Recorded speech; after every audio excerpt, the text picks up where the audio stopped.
কলকাতা পুরসভায় নজিরবিহীন সংঘাত, অধিবেশন কক্ষ তালাবন্ধ থাকলো, যার ফলে হাউসের বাইরে হাউস বসান তৃণমূলের কাউন্সিলররা। আর এবার বৈশারদ চট্টোপাধ্যায় তৃণমূলের কাউন্সিলর, তাকে তলব করেছে পুলিশ। এফআইআর দায়ের করেছে পুরসভা এবং তৃণমূল কাউন্সিলর বৈশারদ চট্টোপাধ্যায়কে নোটিশ নিউ মার্কেট থানায়। 22 তারিখ নোটিশ দিয়ে তাকে 3 দিনের মধ্যে দেখা করতে বলা হয়েছিল। গত 22 তারিখের ঘটনা, অধিবেশন কক্ষ তালাবন্ধ, যার ফলে হাউসের বাইরে হাউস বসান তৃণমূল কাউন্সিলররা। আর অধিবেশন কক্ষ তালাবন্ধ থাকায় কলকাতা পুরসভার সচিবের ঘরে গিয়ে প্রতিবাদ জানান তৃণমূলের কাউন্সিলররা। আর এবার তৃণমূল কাউন্সিলর বৈশারদ চট্টোপাধ্যায়, তাকে তলব করেছে পুলিশ।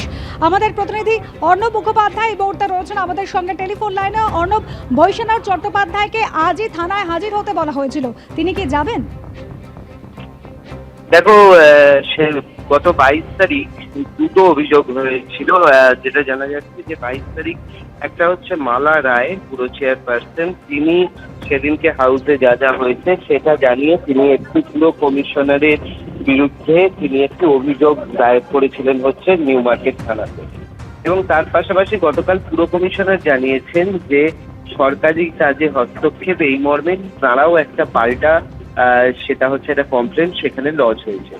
এখন যেটা বৈশারদ চট্টোপাধ্যায়কে যে নোটিশটা দেওয়া হয়েছে সেটা দেখা যাচ্ছে যে 22 তারিখ নিউ মার্কেটের কেস নাম্বার হচ্ছে 67, সেই পরিপ্রেক্ষিতে তাকে বলা হয়েছে যে 3 দিনের মধ্যে হাজিরা দেওয়ার জন্য, এবং সেই অনুযায়ী আজকে তার যাওয়ার কথা আছে।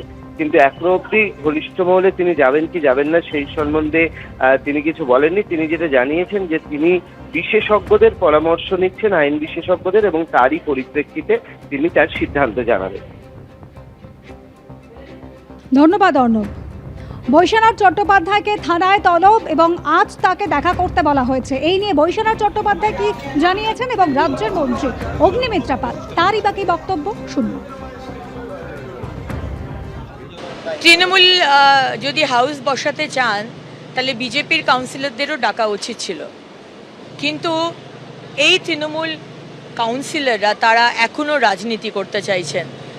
তারা কিছু এজেন্ডা নিয়ে এই হাউস বসাতে চেয়েছিলেন, যেখানে বিজেপির কাউন্সিলরদের ডাকা হয়নি। আমরা এই বিষয়টি দেখব, এটা কেএমসি অ্যাক্টের আন্ডারে পড়ে এবং এই বিষয়টি আমরা খতিয়ে দেখব।